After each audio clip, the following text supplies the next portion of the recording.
yo, when it come to text, I'm similar to a menace. But old dog sniffing king couldn't fuck with the damage that I do to a bastard. Keep fucking around, won't be nobody strong enough to. Yeah, I leaves them in shock. Niggas get sentenced to life and stretched in a box. Most of my friends got murdered and damn, I feel lost. Wish I was dead when it popped off the. Nobody but me. I got a whole gang of niggas, but that's how you gotta think. If you wanna make it alive and all in one piece, it takes much more than them things to. Yeah, yo, Sonny, I'm well connected in the street. We loyal to each other when it come to that beef. We get. Don't worry about a thing, my nigga. I forever leave. Even when shit gets hard, I'm going to make sure that I'm around to hold you.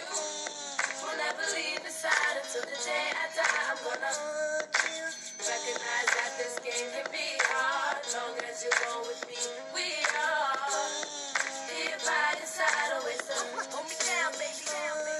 Yeah, yo, when the time is worth. Good evening, everybody. We are back to Big Men of Chemistry. We are live Monday, January 9th, 2017. I am the Big Man on Campus, joined by Red Hot Ryan. Ryan D'Amico. Ryan, how you doing today? Good, I'm good. That's what they're calling you on Twitter, Ryan. Red Hot Ryan. You are hot. And I don't mean the way you look. You are hot. You're on fire. You've hit 7 of 9 free plays. And I want to point out what's impressive about the 7 of 9. You started out 0-2. You've hit 7 in a row. Very impressive, Ryan. I don't know what did you eat your Wheaties? What happened? You must eat some magical plant or something. Yeah, I don't know. Be dialed in. I like the nickname though. Yeah, it kind of just rolls off the tongue. But yeah, kind of like a ball player that sees the ball real well when they're hot. It looks like a beach ball to them. For me right now, it seems that any play that I dial in on, I'm confident with, and I expect it to win. Right. So, yeah, it's a good thing. And like you said, after starting out 0-2, it was kind of like, wow, this is kind of embarrassing, and this is kind of not the way I wanted to start. But yeah, 7 in a row. We'll try to make it 8 tonight, and just keep it going. Yeah, right now, Ryan, they're must bets. I mean, they've really been great plays, and you're doing a good job. I remember when we did not this year in college football, but last year. You had a real good run. You were like 10-2, I think. Those are just we did like 12 weeks of it, but we're looking to do this, up until the tournament at least. Brian George is the one. Yep, you came up with that one. I'm not sure what we'll call you when you're not doing that well, but right. Maybe shit Brown Ryan. I don't know. Well, let's not think about that. Even though, welcome to everyone out there listening. Brian, Brohas, Landon, Trey, Benny the Bull. Chip Mac, Pride Daddy, everyone out there, welcome. Appreciate you all listening. If you're not on the chat box, you're just out there, hello, welcome. If you want to get onto the chat box, all you got to do is hit the little message icon and we can get you right on. You can chat and say whatever you want. But if you say something stupid, Ryan, we're probably going to get rid of you. Yep. Keep in mind, these picks are for entertainment only. No one's holding a gun to your head. We will hold a gun to your head, though. You should probably be betting Ryan's plays right now. They are good. What we'll do today, Ryan, big day in sports, particularly in the college ranks. We will go over some college basketball. Not very many games on the card today. Only about 5 or 6. And as far as we will, in depth, go over the national championship game, Ryan. Clemson and Alabama. I'm pretty excited for that game. As most people, I think, are. We'll go over that. We'll also go over some props. We'll go over the game in depth. This is the breakdown you have to hear as we jump in. And we'll also chat a little bit about what happened on the NFL yesterday as well. Let's jump into tonight's college basketball round. We'll get your play of the day. I'll also give out 2 picks myself. We are not on the same game, I don't believe, Ryan. What game are you on? Okay, never mind. We're not on the same game. You know what I'm on. 7 o'clock Eastern. We'll just jump into 2 here. Again, guys, I want to point out, I make it a point to give out plays every day. Look, I don't have any plays tonight, so again, these are very much just lukewarm leans. My advice, maybe parlay them, play Ryan's play. I'm actually kind of cold right now in college basketball, Ryan. I'm going through one of those little stretches where I was hot for about, I was basically hot for the first 2 months. Ever since the turn of the year, I've kind of been it cooled off a little bit. But hopefully, we got a long season ahead, so hopefully that'll Play get your back. cards, or I'll sell you my plays, and you can start using those. Well, you know what, Ryan? You know what's funny about my picks? I'm still up on the year, 33-29 here on the show. So still about, if you're keeping track at home, I'm still up several units. So we'll try to keep it going. Yep. First play, little Fun Belt action. You're in the Fun Belt tonight too with your play. Yeah. Fun Belt, which is the Sun Belt. You got Arkansas State visiting Appalachian State. You got Arkansas State laying 4.5 over under 147. App State, Ryan, tough year for the Mountaineers, 5-9. Mine's going down to 4, just making that. Oh, okay, very good. 4 then we will use. And again, if you don't know, I'm on the favorite here. I'm going to lay it. Arkansas State's been an interesting squad, Ryan. I was very high on them early in the year. I backed them a couple times. I actually backed them Saturday. They went into Coastal Carolina and were shut down. Lately, Ryan, I've gotten every team that decides to be down 19-6 early on. Right. Never just really gets back. Yesterday I had Central Florida, Ryan. Okay. UConn finally decides they're going to play some basketball all of a sudden. They get crushed, UCF. Hopefully Arkansas State will get their head out of their ass tonight against a 5-9 App State team who, look, hasn't been very good. I mean, you look at Arkansas State, been pretty good against the spread. They've covered 8 of 11 overall this year. Also have covered 4 of 6 on the road. So, I think at glance in this game, I think Arkansas State's the much better team, Ryan. I think we can probably all agree with that. You look at Appalachian State. Listen to this group of wins here, Ryan. Hartford, Hampton, James Madison, Montreat, and Warren Wilson. Nice group of wins there. Is that Woodrow Wilson's brother? Is that Warren Wilson High School? I mean, what is that group of wins there? Again, so haven't really played anyone, haven't really beaten anybody we're talking about. Arkansas State, been pretty good offensively all year, 75 points a game, 47%. Also been good from 3 at 38%. Only given about 68 points per game up. The thing about Arkansas State you have to realize is they're very guard-oriented. They do not have a lot of size. They're kind of one of those teams that plays a lot of those tweener players as their bigs. They don't have a ton inside, but you look at the way App State, they have been great defensively. It should allow for Arkansas State's guards, senior guards, to kind of have and be able to do what they want to do in this game. Awful loss. I'm going to back the Red Wolves? Yeah, I'm going to back the Red Wolves here, minus the 4. Kind of a concerning line. I mean, Arkansas State has definitely not played particularly well. They've lost 3 of 5. And look, the way to shut them down is, like Coastal Carolina did, make them shoot jump shots. They lately, for whatever reason, their jump shooting has been pretty lax. I'm going to go against it, though. I think they should be able to go on the road and get a win here. This is a team I think can challenge for the Sun Belt. When you're doing and challenging for someone, you got to win games like this. I think they get the job done here. Again, though, there's nothing that I'm in love with tonight. This is a game that I kind of had a feel on. I'll go Arkansas State here. Yeah, you're right. The card tonight is pretty lackluster. I mean, I'm sure there's someone out there that has a feel for a couple of these games out there. But this game to me doesn't really say a whole lot, really. I suppose I would back Ark State. The one thing you said that about them being guard oriented and you would kind of worry about them getting beat inside and beaten on the glass, but App State really not a tremendous rebounding team either, only averaging about 3 more boards a game than Ark State does. So I don't think that should kill them. Arkansas State does shoot the ball particularly well, and some people might look at App State's numbers and notice they're scoring 86 points a game at home, but those numbers are a little skewed. And if you just particularly look, which we do here at the show, is look at the last 5. That's a pretty key point to us. At least it is to myself. And App State over the last 5 games is only scoring about 71 points per game, so they're not really getting it done too well offensively. I think this is a low-scoring game too. I think the under might be worth a look, but I'll side with Ark State with you, Jeff. Yeah, I mean, again, it's kind of there's not a lot of slim pickings tonight out there, but again, this should get the job done, but. I don't know. Arkansas State, they've had some games this year where they should have went in and got the job done, and they haven't. So, against a team like this, they should be able to cover here. Yep. Ryan, if you're a new person out there, getting into sports betting, you need to find a book. I know that's challenging for a lot of people. There's a lot of people out there and books that aren't dependable. Again, we use a lot of locals, but if you're looking for an offshore book, go over to sbrforum.com. You got to take a look at what they're doing, Ryan. Bonuses, you can do all that kind of thing. They'll tell you where to find the best bonus. You want a book? Go find them.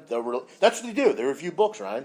So if you're a new guy, you're looking for a book, they're the only place you need to go. They're the Better Business Bureau of sports betting. There you go. We had our friend Mike Brenner on the other night. He gave out a winner on the Spurs. Head on over to what they're doing. You can also find me tomorrow, SBR Forum, 10:30 Eastern. I'll go over a heavy college basketball card. Fresh off the national championship, right? Yep. Let's move on here. Let's go to the other game. Another free play I'll give out. I'm going to go with the total here. I'm going to go over 155, St. John's, Georgetown. Again, I'm trying to find games to take a look at. This is one that kind of caught my eye. You look at St. John's. Well, we've talked about them a lot on this show.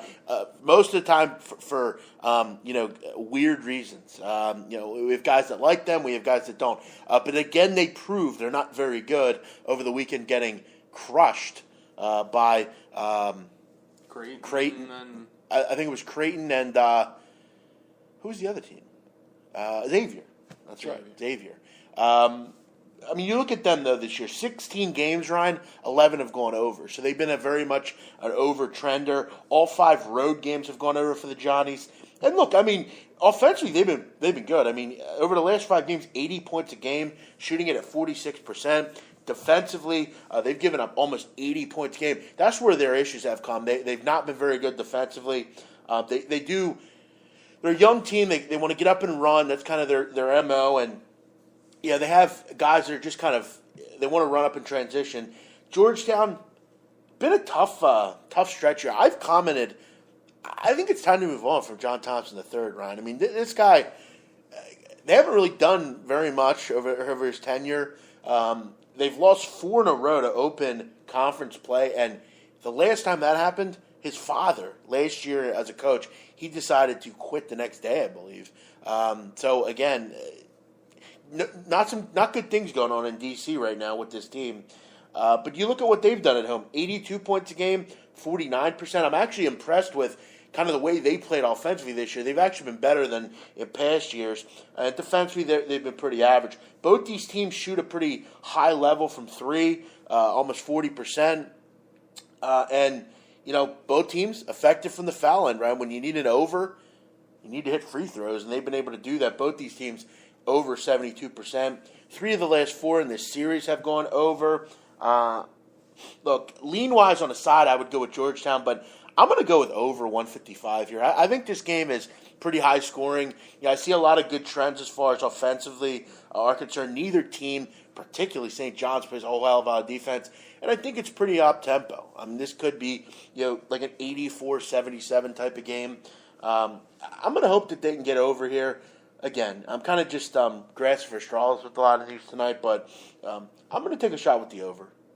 Yeah, another thing, too, both teams seem to foul a lot into the 20s, 21, 22 fouls That's a lot, per game. sure. So, you're going to send the other team to the line, try to get some free points that way. And like you said, both teams do shoot the free throws for college teams, let's remember, at a decent number. I like the over-under. I'm not going to really dive into this too much. From the looks of it, maybe some people would think Georgetown, haven't been scoring a ton lately. Maybe look at the under, but if you really kind of break it down, I would definitely side. I would definitely side with the over, Jeff, like you alluded to, especially with St. John's, the way their games have been kind of skyrocketing over. And you mentioned Georgetown 0-4 in conference, but 3 of those 4 have gone over the total. So. Yeah, I have seen a couple of people mention the under. I'm not really sure I see it here. A lot of good trends, leaning to an over. Yeah, both teams have been great offensively, and up-tempo, a lot of threes. You mentioned the foul stuff. For what it's worth, when you have a college team, if you can shoot above 70%, that's really kind of the tipping point. These teams have been able to do that. They're actually way above 70%. So I'll go over 155 here. I'll go over 155 Georgetown, St. John's, and Arkansas State minus the 4. Ryan, time has come. Drum roll, please. I don't think we have the sound effect, but what is your play of the day today? Yeah, I like Troy today. Troy, on the road okay. at Georgia State. They're The Fighting Ron Hunters. yeah, they're getting 6. Troy's getting 6 currently. So that's obviously the line that we're going to roll with here. So Troy going in, record-wise 8-8, not particularly good on the road at 3-7, but they cover. This team covers. This team has been covering lately.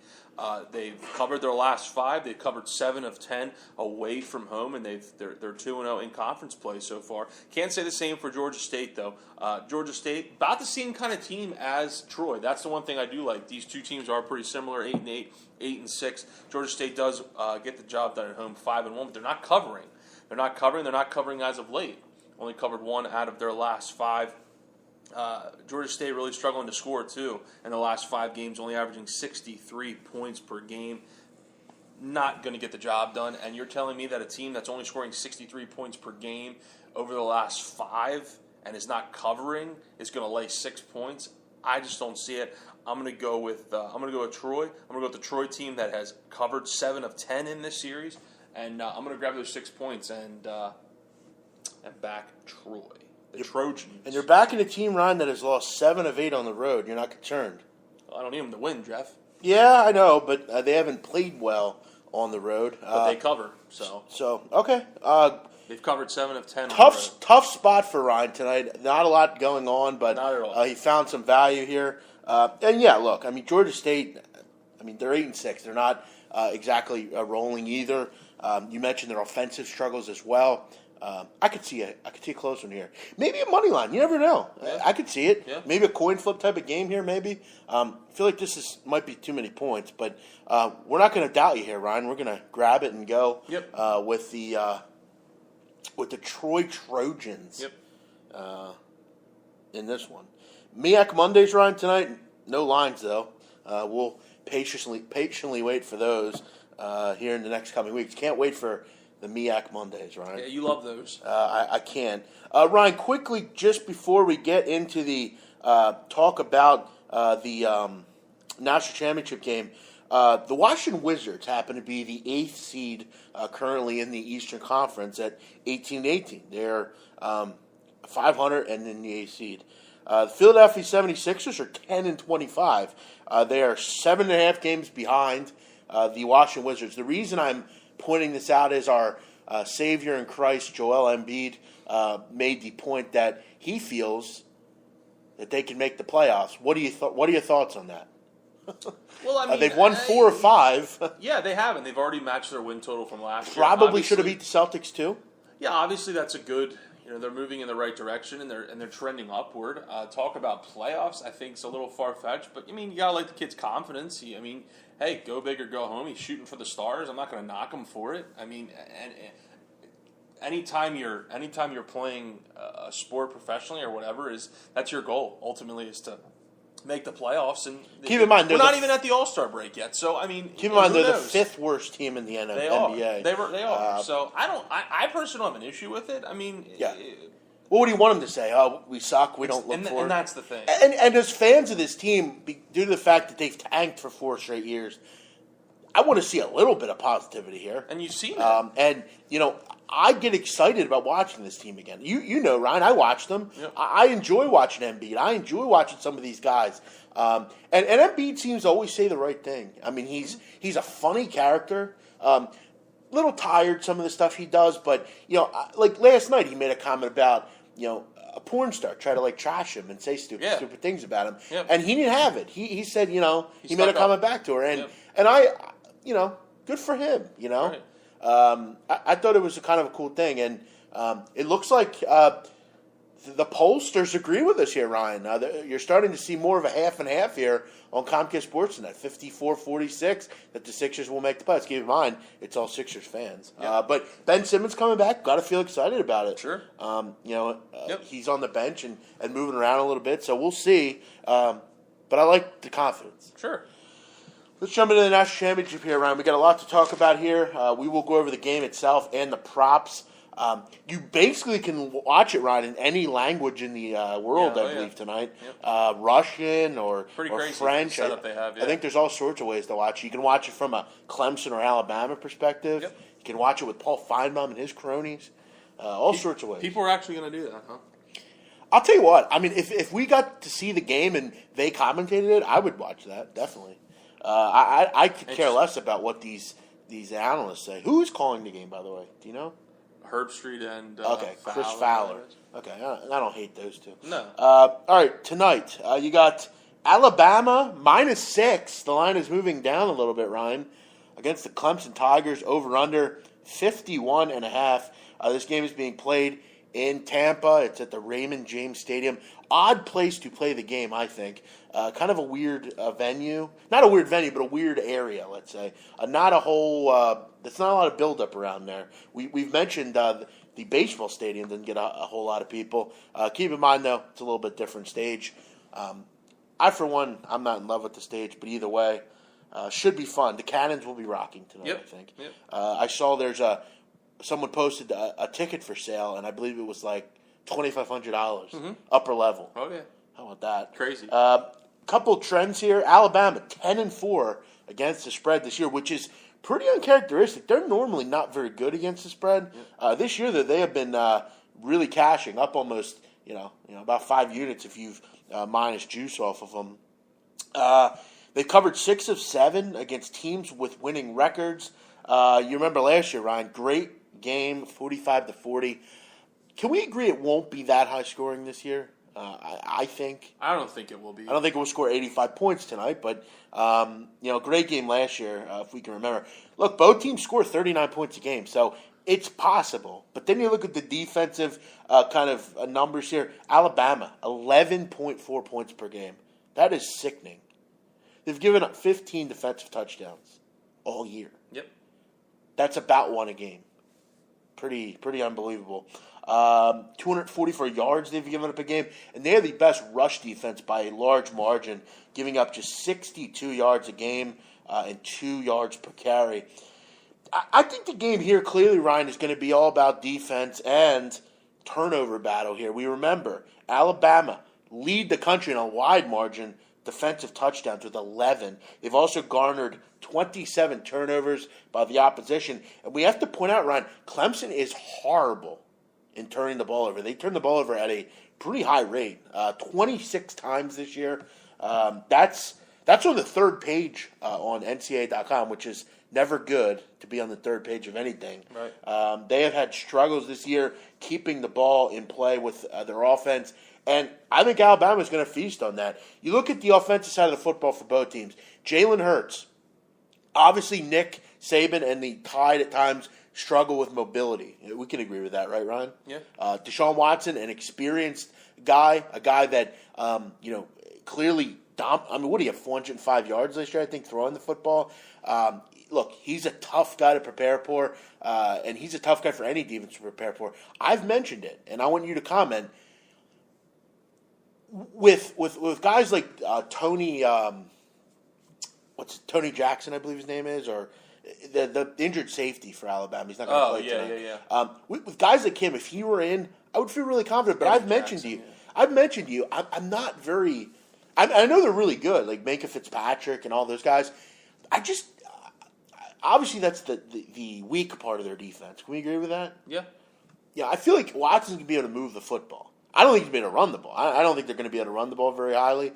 What are your thoughts on Alabama's pass defense? Well, I mean, yeah, obviously their rush defense is better, is the stronger part of their defense, only giving up, I think, 60 yards per game. 62. Yeah, 62 through the ground, on the ground. That's pretty staggering to me. But to get back to your initial question, I think their pass defense. Look, the thing with Bama that's scary is you lose a guy like Eddie Jackson. It's just next man up for them. They're like a damn factory down there. I mean, really, the talent that they have. So it's kind of next man up. I think the fact that you got to look back to last year. So Deshaun Watson's able to throw for 405 yards against this defense. And I think the defense this year is a little bit better than it was last year. However, to get back to my point, they didn't have Mike Williams last year. You got to remember that. True. And that's Jordan Leggett, I believe, not and either. that's key. Yeah, and He was suspended. right, and you have Leggett back, so you got two key weapons there that weren't there last year. And obviously everyone knows Mike Williams, first round pick. He'll obviously add a lot. So look, I think that they'll be able to move the ball somewhat. It's going to come down to whether they're going to be able to put the ball in the end zone. They had success with it early last year. I believe they scored touchdowns on like 2 of their first 3 drives or something like that. And then they kind of hit a lull. And then they kind of got into a lull, kind of let Bama take over, get back into the game, take the lead, and they had to scramble late. And it wasn't able to happen. So if they're going to get down there, which I expect them to, they need to be able to score touchdowns. No, you're 100% right. And if you can move the football in Alabama, you have to score touchdowns. But look, we saw it against Washington. I mean, when Alabama defensively is on, which is pretty, it's awfully often that they're on. They're really hard to move the ball against. I mean, their defensive line is nasty. Yep. But look, again, I think turnovers obviously are going to be key. Listen, if Deshaun Watson doesn't turn the ball over, they can win this game. Absolutely. Very well. Yep. They have a ton of weapons. You mentioned Mike Williams. You obviously got to point out Deion Kane, Jordan Leggett, Mike Williams, Renfro. Scott, They're right. There are a ton of options. I got to tell you, I think their run game is going to get stifled. I don't think they're going to run the ball. They're going to have to throw the football, and I think Deshaun Watson is going to have to be mobile because again, you look at Gallman last year. 45 yards. Yep. He struggled to run the ball. The thing with Watson, too, tonight is if nothing's there, and more so than any other game, if nothing's there, I mean, if you're going 1 read, then 2, if that second read isn't there like that, you need to move. Right. You need to get out of the pocket. You need to step up in the pocket. You need to run. You need to make something happen. You can't sit back there against this defense. Their edge rushers this year are the best edge rushers I've seen in a Saban defense ever, really. Right. Their D-line is just ridiculous. So Watson can't step back there, can't hold the ball forever, needs to make something happen. And that's where he makes with his feet. Yeah, and that's where he makes mistakes. He has to be pinpoint with action. He can't turn the ball over. As far as defensively, Clemson, look, I mean, are they as good as Alabama? No. But Ben Boulware, guys like him, you can really points per game wise, they're actually they're 17. They're actually very similar, and away from home. Sure. If you just look at road numbers, Clemson gives up the same amount of points per game away from home. And again, look, they had some games this year where it kind of just became a scoring match, i.e. Pittsburgh games like that. But look, I still think they're very good defensively. Are they a shutdown as last year with guys like Mackenzie Alexander? No, but they're going to be just fine, I think, on the defensive end. You look at Alabama offensively. I like Hurts, clearly. I don't really like him throwing the ball, though. Again, if we can get him out running around and stuff like that, again, yes. Keep in mind, he's a freshman. Yep. Keep in mind also, I know Bo Scarborough was fantastic against Washington, but other than that, he was pretty non-existent this year. Right. I mean, they're going to need him to kind of have the same kind of game. Can he do that? I don't know. Keep in mind that they have Calvin Ridley, O.J. Howard, Darius Stewart, Damian Harris, another running back. That's fantastic. Sure, they have a ton of weapons as well offensively. And again, defensively, good for sure. But have they seen an offense like Clemson? I'm not sure. Look, I mean, obviously this will be the toughest task for Bama this year. Obviously, offensively, to me, that's the wild card. The play calling is Alabama, because look, the talent's there. How will they respond to not having Lane there? Kiffin obviously, big part of this team the last couple of years. Kind of put them over the top offensively with big plays, little trickeration and whatnot. So it's going to be interesting to see how Sark calls the game tonight. If he wants to come out, establish a run game early, because there's one thing, and I'll talk about it a little bit in a couple of my props, is Alabama's started slow. They've started slow, and especially recently, this team has started ball games extremely slow. So if they do that tonight, that'll be interesting to see how this team plays catch-up. Obviously, they only had to play catch-up from 7-0 last week against a Washington team that I think a lot of people thought maybe didn't deserve to be there, but nonetheless, if they fall down early tonight, it's going to be interesting to see how, one, Sark calls the game, and two, how Jalen Hurts responds. Will the stage be too big for him? Hurts gets bailed out a lot by his defense and that special teams. If you listen to the show last year, And I talked about special teams being the X factor in that game, and it was, with Kenyon Drake taking a kickoff return to the house and putting them up 2 scores. That was the X factor. And was it their offense was great last week, or was it their defense was great last week against Washington? Their defense was great. I don't think offense was a running game, and then the defense was stifled. I don't think. Yeah, I thought Washington's defense played pretty well, actually. Yeah. I don't think it was anything Alabama did offensively. I think the one thing with Saban, though, without Kiffin in there, do they run the same offense? I mean, they can't really change it up, I guess, but Saban wants to kind of play hard-nosed, 17-13 type of game, right. Kind of hold the ball, do what he can do. I don't know.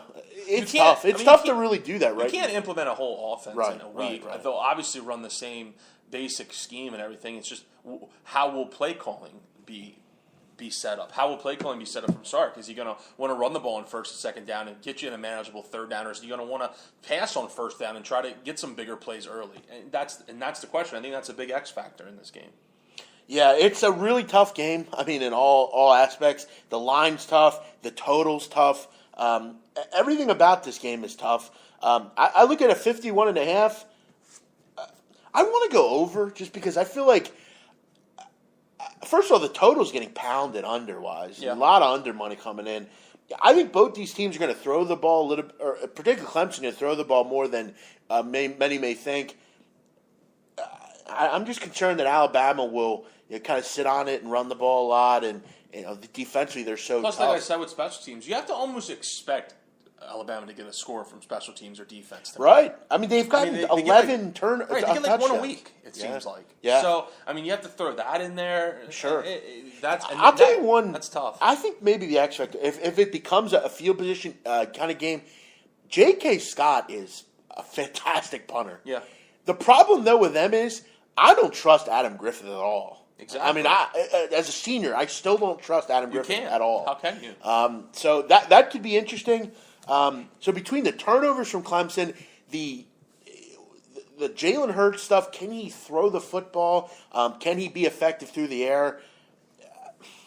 I don't know, man. This is a really tough game. The thing with Clemson is when they're on, yeah. I mean they're good. Right. You saw it on New Year's Eve against Ohio State. I mean they were clicking on all cylinders, and they completely whitewashed Ohio State. And we saw them struggle at home against NC State when they're not completely Troy focused. as well. I would expect them to be focused and put their best Sure. foot forward tonight. Let me ask you, Ryan. I'm going to come out and say it. You have a future in Clemson. Yeah. To win the whole thing. Yeah. Do you think they can win tonight? Sure, I think they. Do you will. think they will win tonight? I don't think they will. Okay. What do you have on a final score here? I think Bama wins somewhere around the lines of. I'm going to say 31-21. This line 31-24, somewhere in there. If you can get 7, Yeah. I would take Clemson. Yep. You're not going to get 7 anymore. Right. At 6.5, I have to lay the points here. I think Alabama will do enough to get the job done. Yep. Listen, I love Watson. I can't wait for the game. It's going to be great. Really is. But if you could tease this down to pick 'em, and maybe listen, not for nothing. What is? I don't even know what I don't even know what number plus yet. 670 or something Yeah, like that. it's pretty good 9. Pretty good payout. Yeah. And as far as, again, I'll tell you what I did. Honestly, this is a good play tonight. I think a 2-team teaser: Alabama pick, Arkansas State pick. Yeah. I don't think Arkansas State loses. Yeah. I have some fun with it. As far as the total, I actually want to lean over. I feel like this one, 31-21 could be just right. I think it's you going to might be somewhere just get around over. 31-21, 31-24. Somewhere in that. That's kind of what I foresee. Yeah, as far as betting against Alabama in this situation, I'm not interested in doing it. Yep. They've clearly are a team that's covered over the years in these situations. It seems like against these good teams, they do enough to get that backdoor score and win by double digits. They've also covered 6 of 7 against teams with winning records, which, again, they play winning records every week, but they're beating teams they should. I like Clemson, don't get me wrong. I could definitely see them winning this game. Yeah. For me, though, I just don't. I don't want to bet against Alabama. Sorry. Yep. I can't do it. I can't do it either. That's the way I lean. I lean Alabama. And that's the thing about these big games. A lot of the time, and I don't want to shout to the new guys, a lot of these big games, they don't have any value, really. I mean, Right. there's really no. Right. It's like the Super Bowl. I really don't even bet the Super Bowl. Yeah. I'm more interested in the prop. I'll get. You've seen me, Ryan. I'll make 15 props and just bet them and just follow them. I'm going to do it here tonight. As far as the side's concerned, I have really no opinion. Here's one thing that I will say to think about, and it's not talking about this game, but just think about this going forward as we transition into next year. How's Clemson going to be next year? Think of all they lose. They lose to Deshaun Watson, okay, who's been a staple there for how many years? Mike Williams, Artavius Scott, Wayne Gallman. I'm sure they're going to lose a fair amount on defense. Obviously, they're a very Where's the senior? Obviously, they're a very good recruiting class, but I mean that's a lot to replace. Sure. Going forward next year, that's a lot to replace. It's going to be interesting to see how Clemson rebounds next year. We'll learn a lot from the kid Dabo Sweeney, whatever he's called these days. We'll learn a lot about Dabo next year. But that's just I know they reload. Yeah, but, clearly. But they don't really. But the talent that they have now. No, I hear you. Compared to, Yeah, I agree. I'll put it this way: they're not going to be competing for. I don't think they're going to be competing for a playoff spot next year. 100%. I really don't. You're 100%. You can't lose that amount and still be relevant every year, unless you're. Here's the thing, and Trey, you can kind of relate to this with Ohio State. They reloaded, yes, but what is one thing that they had? Ohio State, a quarterback. Right. They still had JT Barrett. Right. Clemson's losing their a Heisman finalist for the last 2-3 years. So I just don't think they're going to be there next year. That's just my opinion. Eagles fans, take a look. Mike Williams, that might be a target in the draft. If you can't get Corey Davis, I feel like he might be a look. Sidewise, I have no idea. Again, I think if it's 6.5, I'm going to lay the points probably. Yep. I'm teasing it down to a pick 'em, so that's what I'm doing. But let's get to the props, Ryan, because that's where I look to make money here. I have 4 that I'm going to share. I know you probably have a couple as well, Ryan. Yeah. These are ones that I'm personally betting. And keep in mind, these are 5 dimes props. If you want props, 5 dimes has the best props. The most complete list, prop on anything. Ryan, first one I'm going to make. I usually make these in a lot of these big games just because it's so difficult for it to actually happen. Okay. I'm going to go with no 1-yard touchdowns are scored, plus 100. Okay. Even money. Yeah. I'm basically banking on they don't land at the 1-yard line. Right. It can get testy due to the fact of a pass interference in the end zone. But for me, at plus 100, it's pretty unlikely that it happens. I mean, you would have to kind of get tackled right at the 1-yard line or a penalty in the end zone.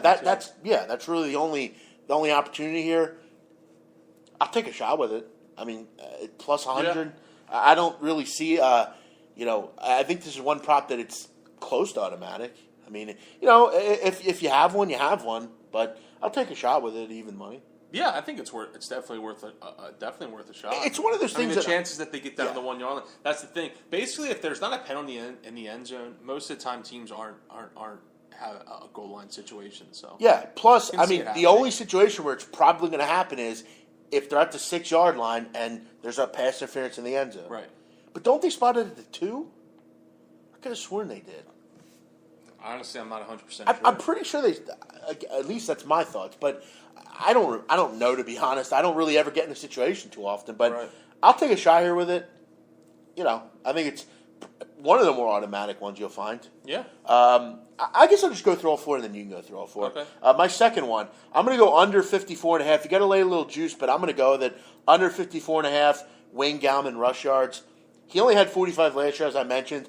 Bama giving up 2 yards per carry. We know their run defense is good, and I think if they're not able to run the ball, they will get away from it. Mm-hmm. Maybe have Watson run it, but I think Wayne Gallman, barring a large run, will be pretty hamstrung in this game. Yeah. You got to lay a little juice, but I think it's worth a play just because I don't really. Is that one of yours, Ryan? It was going to be one of mine. I didn't write it down, but it was going to be one of mine. Okay. Because I'm not sure how he gets to that. Yeah. Gets to that number. Yeah, me either. It's probably one of the better ones, especially with the way Alabama plays defense. Another one, Ryan, I'm going to go with. I'm going to go over 8.5. Ben Boulware solo and assisted tackles. So again, even if he gets hit on one with someone else, that's going to count. There's 6 times this year he had over 8.5 solo and assisted tackles. I look at the fact that he's one of the better defensive players that Clemson has. We have to point out Alabama, mostly a run-first team.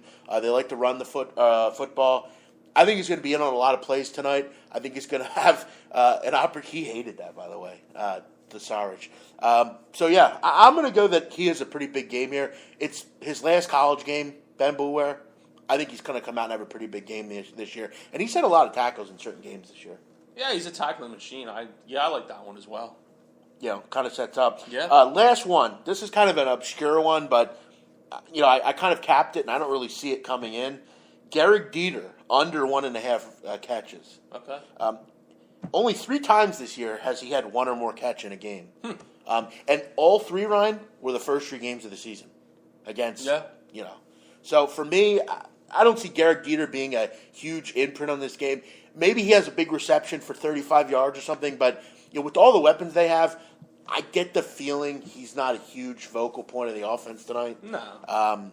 And like I said, the last 8 or 9 games of the year, he was involved once. It'd be interesting to know how many. You talk about the catches. It'd be interesting to know how many snaps he's played.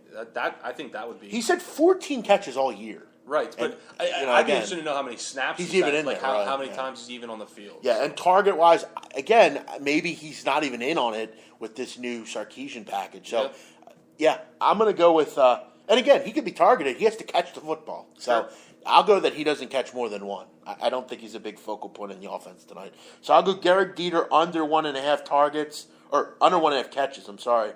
Ben Boulware over 8.5 tackles. That's solo and assisted. Gallman under 54.5 rush yards, and no 1-yard touchdown is scored, plus 100.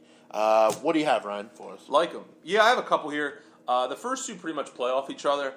First one is Clemson scores first. That's plus 120. Opponents have scored first in 4 straight versus Bama. Offense has really kind of started slow, like I mentioned earlier in the breakdown of the game. So, and he usually defers, if I'm correct, right? Usually, yeah. So Bama likes to defer, but offense has kind of got it off to slow starts. So I think Clemson, and especially they're going to obviously want to set the tone and come out and get momentum on their side. So I'll go Clemson scores first, plus 120, and then that parlays on to the second one is will the team that scores first win? I'm going to say no because I ultimately think Bama will win, and that's plus 150. So those are my first 2, and then the third one I kind of played around with winning margin. You could do. I either like Bama winning. It depends on what side of the fence you're on here.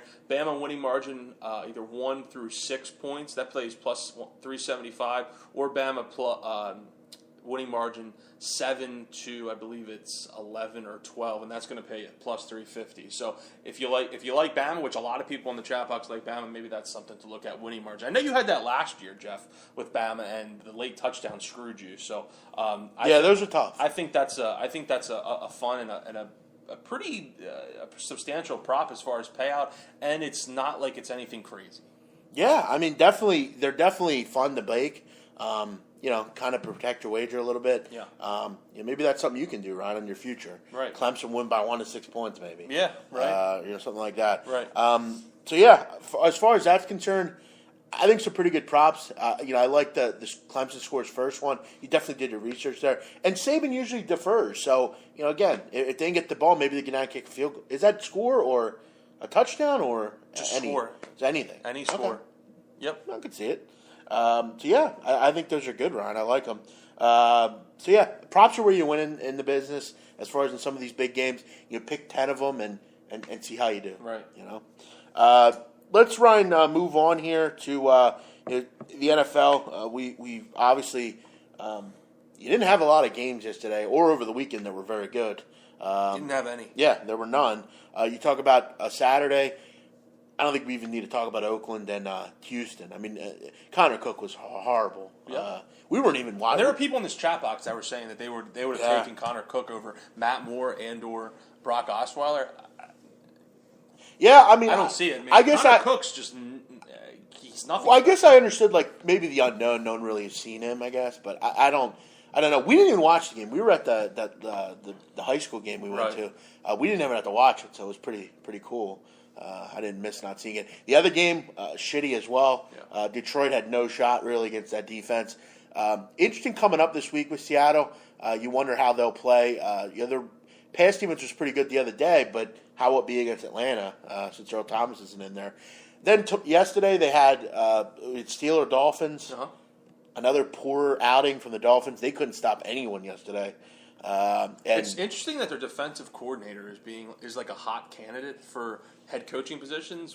Like their defense was ranked like 23rd in the league. right, they were terrible. How does that work? Terrible against the run as well. Yeah, all year. Right. Which, I mean, again, I said it so many times that it happened. I didn't understand it. How's that Ndamukong Suh contract working out for you? Yeah. You give $100+ million to Ndamukong Suh when you need playmakers on offense. And you have one of the worst run defenses in the league, and your defense was brutal. So yeah, nothing there. Again, for a half, Green Bay, New York was good. Yep. Green Bay struggled in the first half. Couldn't really get a lot going offensively. Then that final 2 minutes happened where, they get the touchdown, and then Mr. Fantastic Aaron Rodgers, who, what a player he is. By the way, Eli Apple, what are you doing on that Hail Mary play? That was... I don't know what anyone was doing. Yeah, he just finds a way, and I was watching it, and I was like, oh my God, he's wide open. Because I had a teaser, and I needed Green Bay to win, and it was beautiful. And then kind of took the wind out of their sails a little bit. Well, credit the Giants for then coming out Right. and making it a 1-point Yeah. game, though, in the third quarter. And so. I pointed out, I thought maybe Green Bay stopped playing at halftime. Right. Then, they answered right back, and Yeah. I'll tell you what, the Green Bay, they need to get, I don't know if Jordan Nelson, how healthy he is. He went out. They have some issues health-wise. The Giants are who we thought they were. Obviously, Jeff, you and I were. We on called them. that all year. We weren't on them all year. If you think the Giants are anything special, or if you think that Eli and Beckham and Shepard and Cruz, that combination is something fantastic, think about this: the Philadelphia Eagles, a team that everyone knows offensively what they are. They scored more points and had more yards this year than the New York Giants. Yeah, The talent discrepancy with those two teams is staggering. Odell that tells you a lot. Odell Beckham couldn't catch anything yesterday. He just, I don't know where he was in the game. He just kind of was lost. And look, I'll tell you what, Mike McCarthy though really, that could have been brutal if they end up losing that game somehow with that play he made on fourth down. Yeah. What the hell was he doing there? What was that about? I don't know. I get running the ball maybe there, but like with Ty Montgomery? Yes. Right. And that's where they miss Lacey, obviously. Yeah. But put the Rutkowski kid back there, whatever his name Yeah. is, John Kuhn Jr. Yeah. Put him back there. But yeah, it was a shitty Walker weekend, and again, just adds to the fact that the NFL's product is getting worse and worse. And it'll be interesting because the divisional round is usually said that it's the best weekend of football in the NFL all year. So it'll be interesting to see kind of if it lives up to that hype or if we get a couple more stinkers this weekend. So I tend to think that the games will be better quality. Some of them teams that made the playoffs were like the Giants and the Dolphins and and obviously the Raiders, they have bad luck with their quarterback, but those two teams in particular, Giants and even the Lions to a degree, they won a lot of close games. Those teams could have won either way. So I get the feeling the games this week will be a little bit better. They should. I hope. Jaguars going to hire Doug Marrone as their next coach. And that organization wonders why they're terrible. Doug Marrone, 15-17 in 2 years with the Buffalo Bills. Did have a winning season in 2014, going 9-7. Barely have a winning season. Yeah, keep in mind he opted out of his contract after a change in ownership there. But yeah, again, just kind of a random name. But we've talked about it. There's not a great coaching tree out there as far as who do you go and get. There's not a lot of options really. And yeah, again, this is probably why the Jacksonville Jaguars suck every year. And they bring on Tom Coughlin back to the organization as Why not bring him on as the coach? As like VP to player personnel. So they pretty much have their guys in place here. Not sure. Like I said, I don't understand that. I'm not a Doug Marrone guy. He came from the Canadian Football League, didn't do well in Buffalo, and I guess they were impressed with the one game that he took over for the last game of the season when the Jaguars pounded the Titans or whatever, and Bortles looked good. I guess that was enough for the Jaguars, but I don't particularly like the hire. But like you said, Jeff, not a whole lot out there these days. Yeah, Joey Porter ran in hot water today after a issue outside a bar Sunday night. Joey Porter's been placed on leave following an arrest where basically he was intoxicated, went up to a bar, tried to get in. The off-duty cop told him, "You're not getting in. You threatened to kill me last time you're here. You're not coming in." Porter basically grabbed the doorman by the arm, lifted him off the ground, and had his hands in his pockets. I guess he just lifted the guy up and said, "I'm getting in." Right. Again, Joey Porter's had some odd. I remember last year in the playoffs he was on the field arguing with Bengals players. I get the feeling Joey Porter still thinks he's in the league. You're not a player anymore. You're just a coach on the sidelines. Doesn't look good for the Steelers as far as that's concerned. Joey Porter may need to see a anger management course. I think he does, and I'm not joking. All joking aside, I think he does. I think he has problems. I mean, he was kind of when he played. If you remember, he was a hothead. I mean, he's a punk. I think Chip Mack uses a perfect term there. He's a punk. That's what he is. And look, and if I'm Mike Tomlin, you got to pull him aside and say, dude, like we value you as a coach. You obviously played here. You're a big part of this organization and a legend here, but you got to stop this kind of stuff. Be a coach, help our players out. That's it. Check everything else at the door, man. Yeah, Joey Porter never shot anyone. I'm not sure where you're getting that information. Keep in mind, around in Pennsylvania, he was charged with aggravated assault. Keep in mind, any contact with a police officer is considered aggravated assault. So even though the guy was off duty and he didn't punch him or anything. Right. It's still not good. A lot of charges here for him. He also basically he was handcuffed and did he headbutt someone or something? No, he picked the guy off the ground. I thought he said he headbutted someone. Yeah, I don't know that I see that, but again, Porter needs to control himself. He's not a rookie or something in the league anymore. He's a grown man out of the league. And again, you mentioned it, a hothead, and has had some issues with off the field stuff as well. Again, maybe he has an alcohol problem. I mean, this is another alcoholic related thing. He was also arrested in 2010 for suspected drunk driving. Maybe he needs to see someone with this because it's become kind of a problem. And I don't think they need that right now. What are your thoughts on Odell Beckham? Another hothead, kind of displaying his. This is the second time lately I've heard reports that he was bashing his head into walls. I mean, yeah, and he punched a hole through the wall, right, in the locker room or wherever outside the locker room in Green Bay. I'll be honest with you, I think Odell Beckham has mental issues. Yeah, I mean, agree. I and it's funny because in his press conference he was pretty calm, pretty collected. Didn't flip out at anyone. He answered all the questions, and then he goes and does that afterwards and has a tirade. And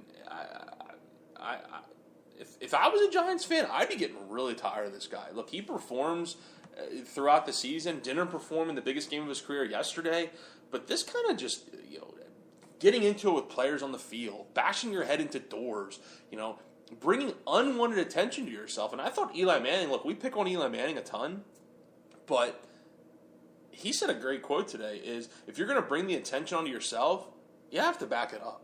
And he didn't back it up yesterday. You're going to go out on a boat on Monday with the other receivers in Miami and post a picture on social media of it and have everyone have it. Then you need to go out and perform, because if you don't, that's what's going to happen. That's going to get blamed for it, and you're going to get blamed for being a distraction. So, yeah, he comes across to me as a guy that might have a drug problem. I think he looks a little. I mean, the constant mood swings, the getting involved with people. I mean, that comes across to me as someone that can't control himself. He's some sort of issue in his head. I think he has a drug problem, to be honest. He looks like, look at him on that boat. He looks high as a fucking kite. I don't know. Who knows? I don't know, but he has issues. I'll tell you what. I wouldn't want him on. Great talent. Yeah. Don't get me wrong. Yeah, but yeah. I'll be honest. I wouldn't want him on my team. he has a lot of issues, man. That kind of can stem I mean, through the locker room. what high level receiver doesn't? I'll point out. You could try to find. There are not many that don't. Terrell Owens, Chad Johnson. I mean, there's so many that. But they have. they didn't throw like tantrums like this. It was basically. He never threw tantrums. It was about what?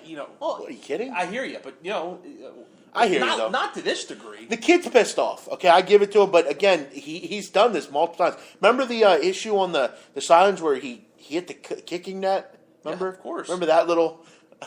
That was funny, by the way. But yeah, stuff like that. I'm just kind of a me guy. I don't know. He's got to get that controlled. Another guy that may need to seek some help. I think he does. Just because you're an athlete, they do have a lot of problems, just like we do. Yep. Joey Porter and Odell Beckham, two people may need to see, Dr. Whoever coming up here soon. Last thing tonight, Ryan. We talk about bad beats all the time on the show here. Yep. We have been a part of them on our own. I can point out some of the bad ones I've had, but that New Mexico-Nevada game the other night was one of the worst I've ever seen.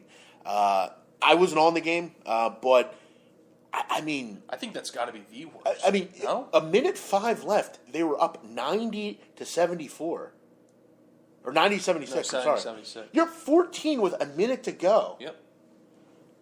That's astounding to me.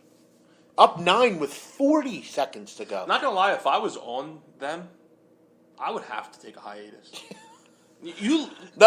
Jeff, you laugh. Yeah, I'm I serious. hear you. If I was on that game, I would have had to take a hiatus because that would have pissed me off something fierce. Because you can't just get mad at New Mexico either. Those shots. Those shots were like 3 were banked miracles. in, right? They were like miracles. 3 were banked in, which you get one bank in a game. I mean, that guy's like shooting the ball sideways. Yeah, it was. It was one of those things where they just couldn't miss. Yeah. And listen, Nevada. That is what Nevada does. They just play those close, crazy, and sometimes they win, sometimes they lose. But right. Jordan Caroline goes all for 45 points, I think. Yep. The game was fixed. I guess they somehow miraculously got the balls to go in the hoop somehow. Not sure how that happened. I guess they had like a crane and they stopped the game and placed it in. Come on, dude. Really? Fixed? Yeah, it's not fixed, but I mean, it's just a bad beat. Yeah, I mean, it just, like I said, a lot of those shots were miraculous. So unless the refs calling like stuff I don't think game. It's hard to fix throwing the ball in the hoop. I mean, bad. It's just unlucky, really. Very. And that was one of the worst I've seen. I think that was the worst I've ever seen. I think West Kentucky, that game is still the worst as far as. But that was over an extended period of time. I mean, that was over a longer period of time. I mean, this was a minute. A minute. I think we can imagine that we'll probably on bad beats tonight. I would think. Probably Hall of Fame. But yeah, I guess the ball was, like he said, switched. And again, they were up like 25 with like 5 minutes to go. It really, really astounding. Very. I would be. I'm actually surprised I wasn't on it because I've had some shitty games recently. But right. Yeah. What's your worst bad beat you remember? Oh, geez. We've had a lot though. The one that always sticks out to me was the Clemson and Pittsburgh. Yeah, basketball years ago. game. Yeah, basketball. Right. That Lamar was Patterson. right? They were. We were backing Pittsburgh, and are we on Clemson? I can't. Honestly, I can't. It was remember. something. I'd have to pull that up. I remember. We were. I'm pretty sure we were backing. We were backing Pittsburgh. They were playing at Clemson, and they were up 7. They hit a shot at the end. Yeah. And the ball was clearly out of the guy's hand, and it would have been for the win. We would have covered. Game's over. They say the ball's not out of his hand. They waved it off. They go to overtime, and we don't cover in overtime. There was one NBA game recently. You've seen it where it was an 11-point game. The game was over, and Patrick Beverly was just like hounding the guy at the end of the game, like the last 20 seconds. And the official didn't call a foul. Get a foul. And they finally. And then with like 0.6 seconds, they call a foul, and the game goes over. Yep. Somehow. It was bad. Right. But yeah, if you had that game, I feel for you. Yeah, I do definitely feel for you. And it was one of those late games too. So yep. You definitely had you didn't have much after the fact. So, all right, everyone have a great night. Ryan, you are on Troy +6 tonight. Your play of the day. I'm on over 155 St. John's, Georgetown. and Arkansas State -4. Game is over 158 on my book. Wow, I don't know. I can't really co-sign 158.5. At 155, I like it, but that's a lot more now. I guess they heard me, Ryan. They're listening. All right, everyone have a great night. Enjoy the national championship game. Ryan and I don't have much opinion on it. We're just kind of hoping he's hoping for a Clemson win. I'm hoping for an Alabama win. So, do we have a plan? No. Our friend Donnie Wright said, though, Ryan, he's out in Vegas right now. He just landed. He is big, he says, on the over 50. Okay. I guess it's at 50 where he's at. He's on the over big. So, good luck to our friend DR, Donnie Wright side. Everyone have a great night. We'll be back tomorrow. Tuesday, we'll recap what happened on the college football championship game. We'll also break down Tuesday college basketball. Remember, guys, tomorrow I am on SBR Forum Tuesday morning, 10:30 Eastern. I'll be live with Peter Loshek and Mike Brenner going over some college basketball. Feel free to jump in and have fun with us. So everyone have a great night, and we'll be back tomorrow with another edition of the Big Men on Campus. Have a great day. Bye-bye.